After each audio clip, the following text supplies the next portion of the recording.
When I was much younger, there was a very beautiful miscommunication among me communicating to me and my siblings there. And whenever I failed to understand whatever she said, you know what she was saying, whenever she was scolding. So you see, meaning that I was communicating with you with my eye, I was communicating to you with my eye, but you weren't listening, you weren't getting my message. When I grew up better, I then realized that this means of communication is called eye communication. And I then understood that for you to be able to understand whatever somebody is saying with a common blink of the eye, whatever sign they might try to be using for you, you must have been first acquainted to the person to easily understand whatever they are saying with any sign or gesticulation. And then, few days ago, during the week, it comes during the day that do I know that God is never silent?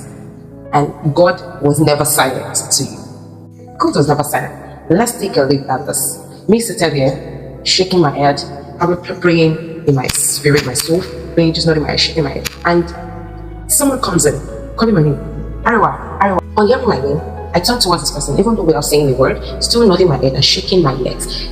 Automatically, do you know that I actually answered this person? Yes. Answering does not necessarily have to be oral. It might be through sign. What about people that cannot hear? How do they communicate? It's through sign.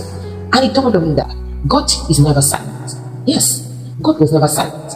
That you ask for a thing and you yet to receive answer to that thing does not mean that God was silent. He might be communicating with you to you through sign. Like the example I gave, that the person came and I didn't say a word does not mean that I'm not with the person. Obviously, I've given this person attention.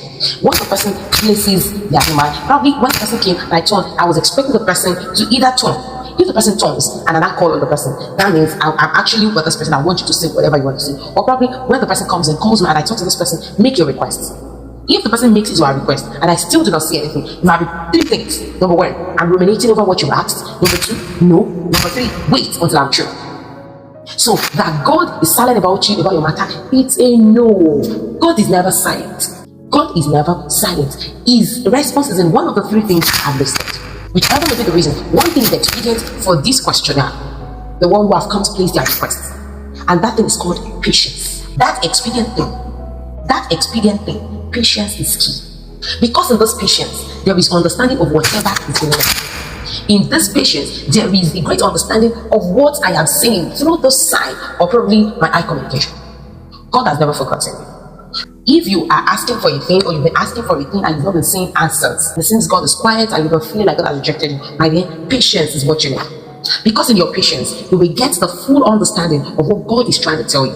And when you are patient, you need to patiently wait rightly. What do I mean? Patiently wait with the right state of mind. Not being anxious in your waiting, but patiently waiting. Yes, you need to wait with the right state of mind. Like, God, I've been asking for this thing, and it seems you are not with me. I feel like you've forsaken me, you've forgotten me, but I'm going to wait patiently